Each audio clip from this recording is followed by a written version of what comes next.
Bienvenidos a una nueva edición de su programa Palabra de Vida. Con ustedes, el pastor Francisco Teodoro.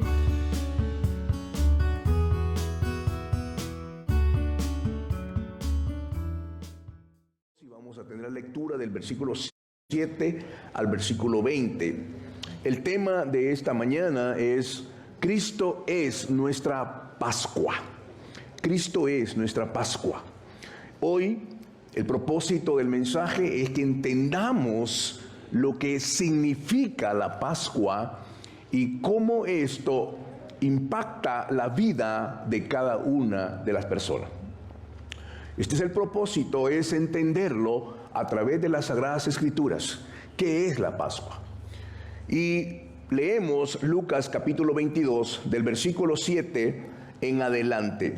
Dice la palabra del Señor de la manera siguiente: Llegó el día de los panes sin levadura, en el cual era necesario sacrificar la víctima pascual. Jesús envió a Pedro y a Juan diciendo: vayan, prepárennos la Pascua para que comamos. Ellos le preguntaron: ¿dónde quieres que la preparemos? Él les dijo: he aquí, cuando entren en la ciudad, les saldrá al encuentro un hombre llevando un cántaro de agua. Síganlo hasta la casa a donde entre. Díganle al dueño de la casa: el maestro te dice dónde está la habitación en la que he de comer la Pascua con mis discípulos. Y él les mostrará un gran aposento alto ya dispuesto. Preparen ahí. Fueron pues y hallaron como les había dicho y prepararon la Pascua. Cuando llegó la hora, se sentó a la mesa y con él los apóstoles. Y les dijo: cuánto he deseado comer con ustedes esta Pascua antes de padecer. Porque les digo que no comeré más de ella hasta que se cumpla en el reino de Dios. Luego tomó la copa y habiendo dado gracias dijo: tomen esto y repártanlo entre ustedes. Porque les digo que desde ahora no beberé más el fruto de la vid hasta que venga el reino de Dios. Entonces tomó pan y habiendo dado gracias lo partió y les dio diciendo: esto es mi cuerpo, que por ustedes he dado. Hagan esto en memoria de mí. Asimismo, después de haber cenado, tomó también la copa y dijo: esta copa es el nuevo pacto en mi sangre que por ustedes se derrama. Tengamos una palabra de oración. Padre, esta es tu sagrada, divina e inerrante palabra. Tú la has dado para nuestra edificación, para que podamos conocerte cada día más, Señor, y que nuestra relación contigo sea cada vez más íntima, más cercana y más llena del amor de Dios. Gracias por tu palabra, Señor. Te ruego que tu Espíritu Santo nos haga ver nuestro corazón y que pueda, Señor, recibirla con humildad en el nombre de Jesús. Amén y amén. Amén. Muchas veces, hermanos, celebramos cosas y hacemos cosas porque así fuimos enseñados. La tradición nos enseñó cosas. Y el ser humano es muy creativo para hacer cosas. Llamamos la Semana Santa para hacer un recordatorio de lo que sucedió esa semana que cambió la historia. Y hemos hecho tantas cosas. En los Estados Unidos se acostumbra también los huevitos y los conejos celebrando la Pascua. Y lo hacemos con alegría. Pensamos que los niños es diversión. Pero perdemos la oportunidad de enseñarles a ellos lo que significa la Pascua. ¿Qué es en realidad lo que hizo esa semana? Lo que cambió la historia. No lo entendemos. Y dejamos pasar año tras año y no entendemos el origen y el propósito de la Pascua. Lo que acabamos de leer es la última semana de nuestro Señor Jesucristo en su ministerio terrenal. Está conmovido y su alma está angustiada hasta la muerte. Él nunca pecó y todo el pecado de todos nosotros iba a ser sobre él. Él era el pago de la redención y de la justicia de Dios para cada uno de nosotros. Esa obra fue algo sublime. Fue algo que nadie podía pagar por nosotros. Nosotros no podíamos pagar esa deuda. pero Jesús lo hizo por cada uno de nosotros. Estaba condenada la raza humana. Era una raza caída. El pecado que heredamos de nuestros padres y de Adán vino, ese pecado es la raíz de cada situación de fracaso en nuestra vida. Y nos arrastra hasta el punto mismo de la muerte, la condenación eterna. Pero Dios, en su infinito amor, de tal manera nos amó que envió a su Hijo, se hizo carne para que Él tomara tu pecado y nuestro pecado. Y Él llevara en la cruz del Calvario una muerte cruel, algo aterrador. No hay nada comparable a una muerte en la cruz. Era lo más horrible que podían hacerle a un ser humano. Él llegó al momento de estar en la cruz colgado. Sus manos fueron perforadas por grandes clavos. Sus pies, su cabeza fue perforada con una corona de espinas. Atravesó su cabeza. Llegó el momento en el que él dijo, tengo sed. Y le dieron una hiel amarga que no pudo tomar. Sus pies estaban clavados. Su muerte era algo cruel. Él estaba ahí. La gente se burlaba de él. Bájate de ahí. Bájate de ahí. Si eres hijo de Dios, bájate de ahí. El ladrón a su lado se burlaba de él. Llegó el momento en el que él dijo, Padre, ¿por qué me has desamparado? Esa expresión ha sido tan mal interpretada. Pero era por primera vez la separación del Padre con su Hijo, por causa de que al tomar nuestro pecado, el pecado no tenía ninguna comunión con el Padre. Esa separación fue algo terrible, fue algo aterradora. Cuando Él dijo eso es para que tú y yo nunca lo digamos, porque Él dijo que estaría con nosotros todos los días de la vida. Esa es la obra soberana de este momento. La gente celebra esto como vacaciones. No tienen idea de la profundidad que esto significa. La mayoría de personas vienen a la iglesia un día como hoy, pero olvidan lo que significa realmente. Veamos el origen de la Pascua. ¿Qué es la Pascua? Brevemente voy a describirlo. En el capítulo 12 del libro del Éxodo, es la última plaga que el pueblo de Israel era necesaria para salir libre de Egipto. El faraón había esclavizado al pueblo de Israel, al pueblo de Dios, al Dios de Abraham, al pueblo que había tenido la promesa en Abraham, en Isaac y en Jacob.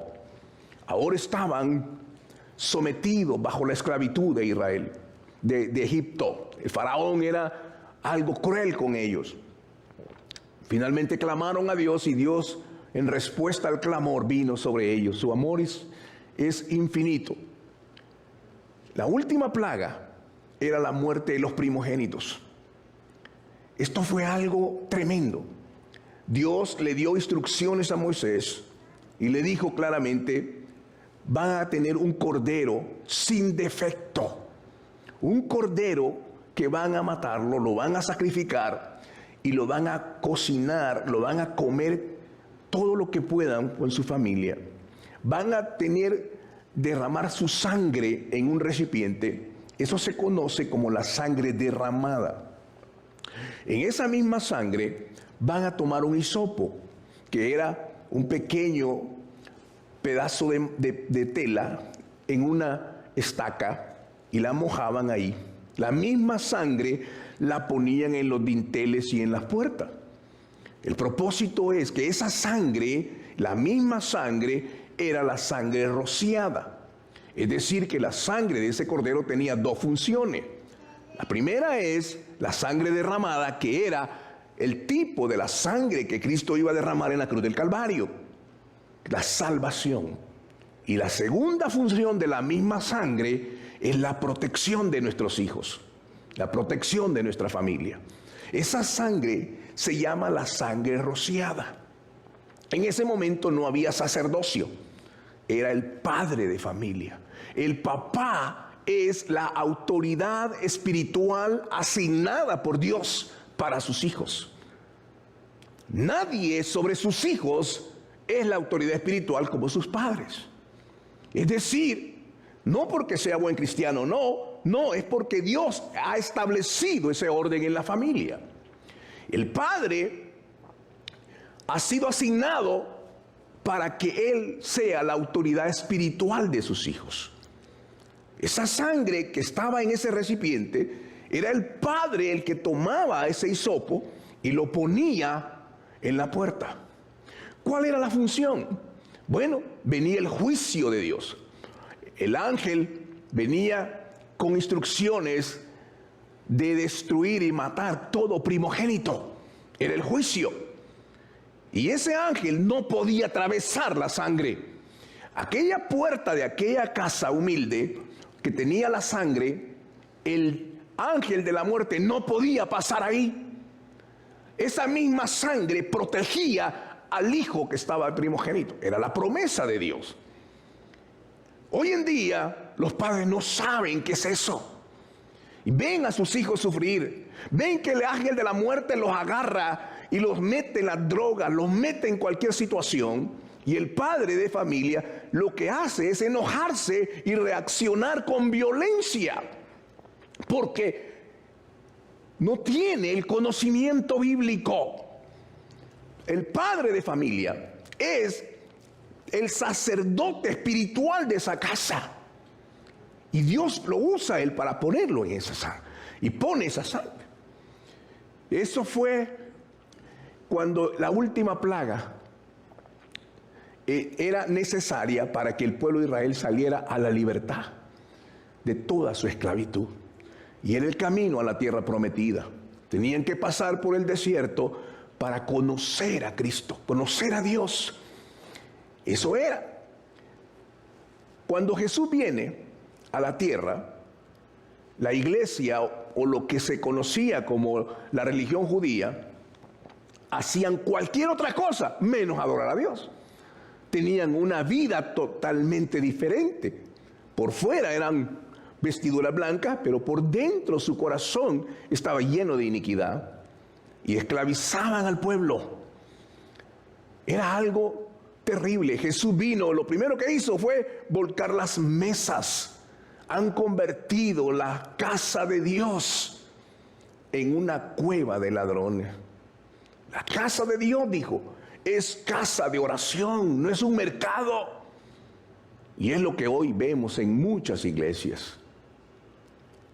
Se ha convertido en un negocio. Es triste lo que sucede. Jesús viene y toma esa cena y hay un corazón conmovido delante de sus discípulos y comparte el pan y dice: este es mi pan, este es mi cuerpo que por vosotros es quebrado, y esta copa representa mi sangre. La sangre fue dada para la salvación, para limpieza de nuestros pecados. El pan era el cuerpo de Cristo que había sido molido por nuestros pecados. De manera que en ese momento, la gran mayoría, yo creo que los discípulos no lograban entender, porque estaban bajo la influencia de una religión superficial, de una religión hipócrita, y de esta relación ellos no lograban entender lo que Jesús estaba haciendo.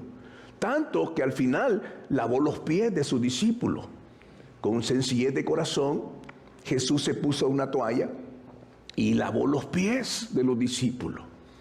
Ellos no querían hacerlo, pero Jesús dijo: es necesario, porque si no, no tienes parte conmigo. Lo más importante es que las Sagradas Escrituras, las cuales hay 66 libros, hay 39 en el Antiguo Testamento y 27 en el Nuevo. De estos libros hay un capítulo que es el centro, la médula, que si en ese capítulo no lo entendemos, no entendemos las Sagradas Escrituras. Ahora, ese capítulo está vedado al pueblo judío. Por eso es que ellos no creen en Jesús. Está vedado a muchas religiones, porque para ellos no saben quién es Jesús. Simplemente fue un personaje histórico, un profeta o algo parecido. La razón es que si ese capítulo no lo entienden, y hay muchos dentro de la comunidad cristiana que no entienden ese capítulo. Es el capítulo más importante de la Biblia. Por supuesto, toda la Biblia es inspirada por el Señor. Pero si no entendemos este capítulo, usted no entiende nada de la Biblia. ¿Cuál capítulo es? Isaías capítulo 53. Leamos Isaías 53. Isaías capítulo 53 y leemos del 1 al 7. Es el pasaje más importante de la Escritura. La Biblia lo narra de esta manera. Recuerde, aquí hay muchos años atrás de que Jesús viniera. Esto es lo que leía aquel oficial del reino de Candace cuando iba en su carruaje y se le acercó Felipe. ¿Entiendes lo que lees? Y dijo, ¿cómo voy a entenderlo si nadie me lo explica? Dime, habla del mismo de qué. No sabía qué era lo que estaba leyendo. Y hoy en día, muchos de la iglesia no saben lo que significa. Leamos los primeros 7 versículos. Dice, ¿quién ha creído nuestro anuncio? ¿Sobre quién se ha manifestado el brazo del Señor? Subió como un renuevo o retoño delante de él, y como una raíz de tierra seca. No hay parecer en él ni hermosura. Lo vimos, pero no tenía atractivo como para que lo deseáramos. Fue despreciado y desechado por los hombres, varón de dolores y experimentado en sufrimiento, y como que escondimos de él el rostro, lo menospreciamos y no lo estimamos. Ciertamente él llevó nuestras enfermedades y sufrió nuestros dolores. Nosotros le tuvimos por azotado, como herido por Dios y afligido. Pero él fue herido por nuestras transgresiones, molido por nuestros pecados. El castigo que nos trajo paz fue sobre él, y por sus heridas fuimos nosotros sanados. Todos nosotros nos descarriamos como ovejas, cada cual se apartó por su camino, pero el Señor cargó en él el pecado de todos nosotros. Él fue oprimido y afligido, pero no abrió su boca. Como un cordero fue llevado al matadero, y como una oveja que enmudece delante de sus esquiladores, tampoco él abrió su boca. No se puede leer esta escritura sin que nos conmovamos. Esta era la profecía.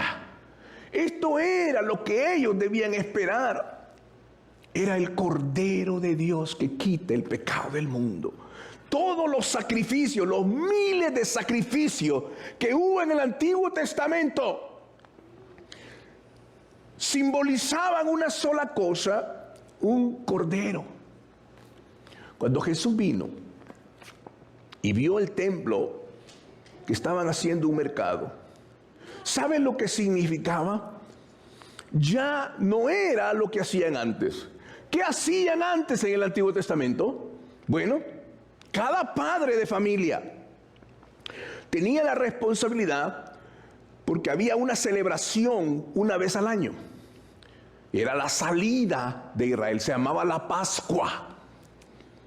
Entonces, tenían que traer un cordero de un año. Un corderito recién nacido. Tenían que comprarlo, porque al año lo tenían que entregar para sacrificio. Ese corderito recién nacido era como una pequeña mascota. Los niños la traían sobre su brazo. Dormían con ella, le ponían un nombre al corderito. Era un corderito sin defecto, le daban de comer. Era una ternura tener ese corderito en su casa. Los niños lo disfrutaban. Los niños decían, este es mi corderito. Tenían cuidado del corderito y andaba el corderito en su casa por un año.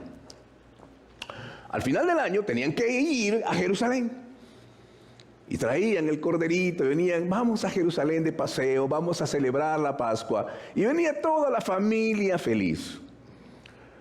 Cuando llegaban donde el sacerdote, el papá le decía, a ver, Juanito, entrégame el corderito. Papá, ¿pero cómo? ¿Por qué? Sí, hijo, Dios ha pedido este corderito para cubrir nuestros pecados.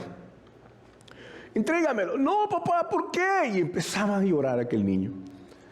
El corderito inocente, el corderito puro, el corderito que no tenía ninguna culpa, era entregado en manos del sacerdote. El sacerdote lo degollaba. Los niños miraban, ¿qué pasó? Era aterrador, ¿cómo es posible? Partí el alma de esa familia. Y el papá se sentaba con ellos y decía, hijo, Dios ha pedido este corderito porque es el pago por nuestros pecados. Es la muerte del inocente por el culpable. Es lo mismo que ofreció Abel. Es lo mismo que ofreció a Abraham cuando iba a sacrificar a su hijo. Ese corderito tenía que cargar el pecado, el inocente por el culpable. Cuando Jesús viene al templo, estaban ofreciendo lo más barato, el cordero enfermo. Ya no tenían esa conexión con el corderito, sino que los ponían a vender en el templo. Lo mismo se hace ahora. Es lo mismo. La gente viene, no le importa el sacrificio, no le importa lo que significa. Entre más fácil, mejor. Pero el Padre en el tiempo ese les explicaba eso. Y Jesús mira lo que están haciendo. Y Él vuelca las mesas. Y dice, ¿cómo pueden hacer esto? Han convertido la casa de Dios en una cueva de ladrones. Esto es lo que sucedió en ese tiempo. Mi casa es casa de oración. Mi casa es casa de adoración. Mi casa es casa de santidad. Mi casa es casa de restauración.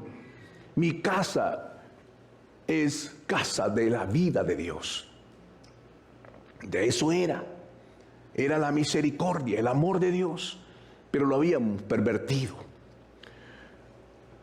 Llegó el día en que Él dijo, consumado es. Era el Cordero de Dios, aquel mismo que había visto Juan el Bautista. He aquí el Cordero de Dios, el que quita el pecado del mundo. El libro de Apocalipsis dice, el Cordero Santo. Esta es la vida cristiana. Ese Cordero que pagó el precio, que fue colgado en el madero, Él dijo, yo pongo mi vida y nadie me la puede quitar. Él fue y atravesó el umbral de la muerte. Él fue el primogénito en medio de esa creación. Atravesó ese canal de la muerte. Aquellos que hemos tenido experiencia con la muerte sabemos de qué estamos hablando, de ese túnel de la muerte. Ese túnel de la muerte cuando entregas ya todo y vas en ese camino de la muerte. Pero Jesús lo pasó. ¿Para qué? Porque Él resucitó de la muerte. La muerte no tiene ningún poder sobre el cristiano por causa de ese sacrificio. Cuando nosotros nos toque llegar a ese día, Él estará al otro lado esperándonos. Porque Él vive, nosotros vivimos. Por ese sacrificio puro y perfecto. Porque Él vive. Esa noche estaremos cenando con Él. Le veremos cara a cara, le veremos. Ese día vamos a decir, valió todo haber servido al Señor. De esto se trata la vida cristiana. La resurrección de Cristo es el momento culminante del Evangelio. cada uno de nosotros, el día que vayamos a la tumba, al sepulcro, tenemos la esperanza de gloria. Jesús dijo, el que cree en mí, aunque esté muerto, vivirá. Amén. Jesús lo dijo, yo lo creo. Dice que los muertos en Cristo resucitarán primero. Ya no vamos a tener este cuerpo, sino que vamos a tener un cuerpo como el de Jesús glorificado. Un cuerpo que ya no habrá enfermedad ni dolor, no habrá cáncer, no habrá nada de enfermedades, no habrá lágrimas, porque Él ha enjugado toda lágrima.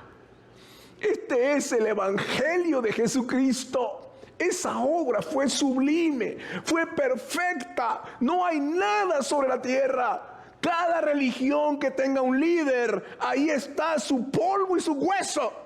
Pero la tumba del cristianismo está vacía y llena de gloria. Porque la muerte, oh sepulcro, ¿dónde está tu victoria? Qué lindo, hermano. Ese día, cuando nos llegue el momento, hay esperanza. Hay un ancla en el santuario.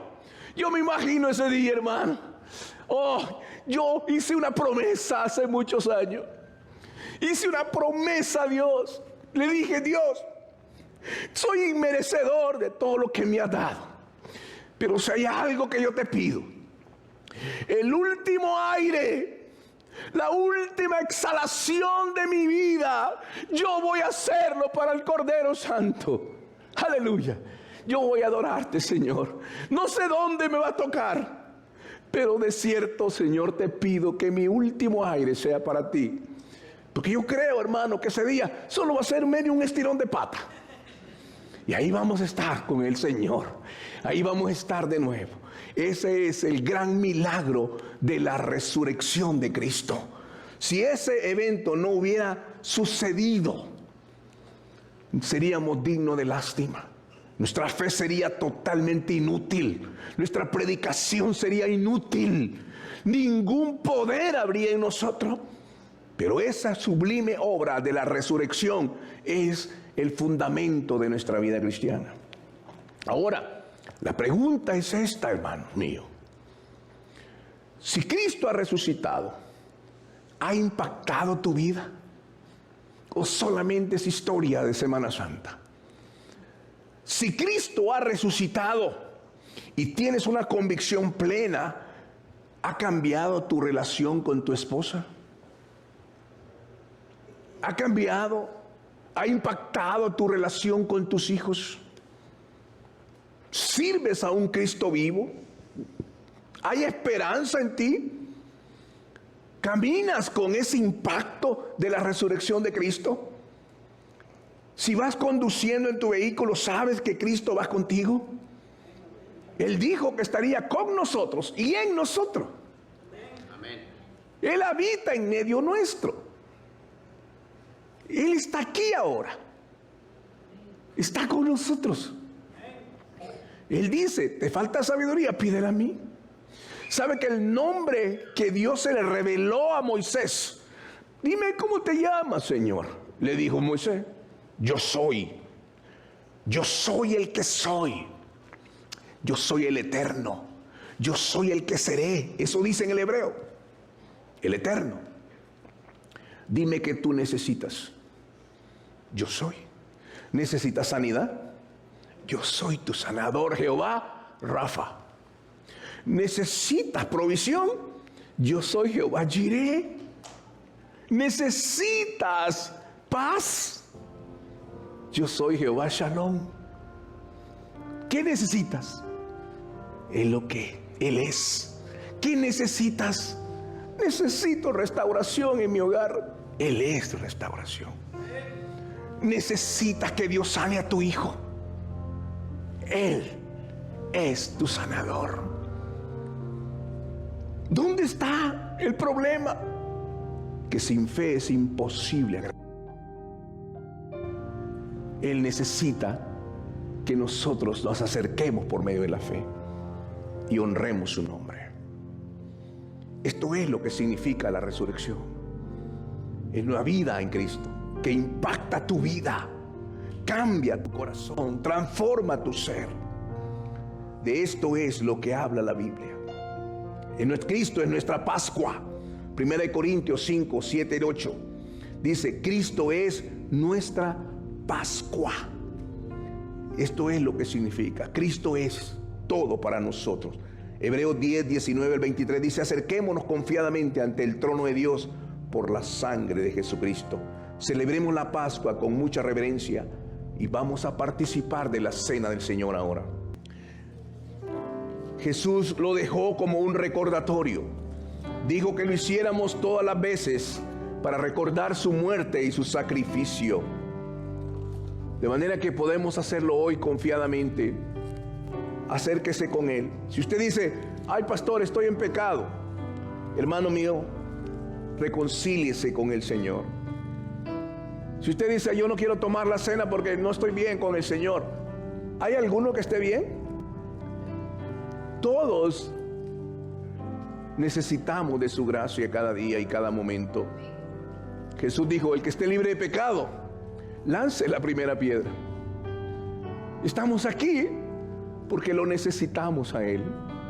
Estamos aquí porque somos necesitados de la gracia del Señor. Cuando usted participa de esto, usted está acercándose al Señor, al trono de su gracia, confiadamente, no por mérito propio, sino por la gracia salvadora de Cristo. No tenemos que hacer nada. Él ya lo hizo todo en la cruz del Calvario. Es por fe, no es por obras, para que nadie se gloríe.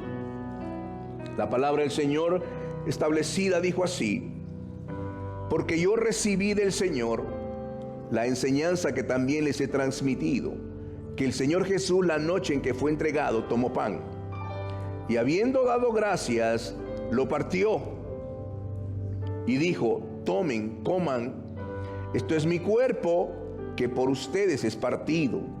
Hagan esto en memoria de mí. En memoria del Señor participemos del pan con reverencia. Padre, te damos gracias porque es un privilegio, es una honra participar de tu mesa, Señor. Venimos con un corazón humilde, con sencillez de corazón, para darte gracias, Señor, porque al participar de este pan simboliza tu cuerpo, simboliza ese sacrificio que fue la expresión más grande de tu amor hacia nosotros. Padre celestial, esto no se trata de una religión.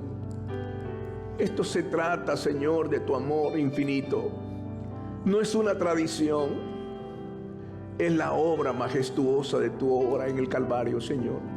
Gracias por esto.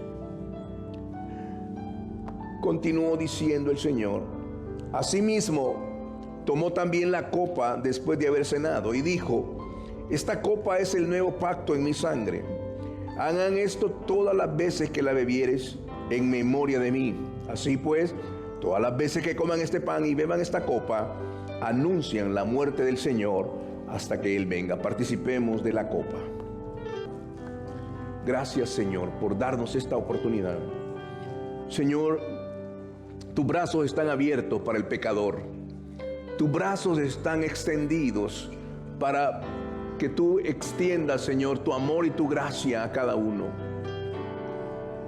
Señor, en tu nombre, yo sé que hay algunos aquí hoy que aún no han dado un paso de fe, de acercarse a ti, Señor, porque sienten la culpa, sienten que no son merecedores. Pero, Señor, tú viniste por el que estaba perdido. Dejaste las 99 y viniste a la oveja que estaba perdida. Tú no viniste a condenar al mundo, viniste a salvarlo. Si usted hoy, yo voy a hacer un llamado. Este llamado es para aquel corazón que sabe que es importante acercarse a Dios y que sin Dios nada podemos hacer. Si usted hoy reacciona a la palabra y con humildad dice: yo necesito al Señor. Si usted no ha entregado su vida al Señor y hoy quiere hacerlo, este es el día de salvación donde la gracia se va a manifestar en usted. este es el momento en el cual usted puede reconciliarse con Dios. Quizás un día nació en un hogar cristiano, quizás un día conoció del Evangelio, pero se ha apartado. ¿Sabe? Dios no está enojado con usted. Dios es grande en misericordia. Dios le ama y por eso lo trajo hoy aquí. Si usted quiere hoy reconciliar con Dios, si usted quiere entregarse completamente al Señor y decirle: Señor, tú sabes que yo no puedo, pero si tú me ayudas con tu Espíritu Santo, yo daré este paso hoy. Yo le voy a guiar en esta oración, y ahí donde usted está, no lo voy a hacer pasar al frente, solamente ahí donde usted está, mire esa obra preciosa en el Calvario. Dígale, repita conmigo esta oración: amado Padre Celestial, yo te doy gracias porque nos diste a Jesús como propiciación por nuestros pecados. Pagaste una deuda que yo no podía hacerlo. Yo quiero venir ante ti con humildad. Yo creo que tú eres Dios Todopoderoso. Yo reconozco mi pecado. Yo me arrepiento de todo corazón de haberte ofendido.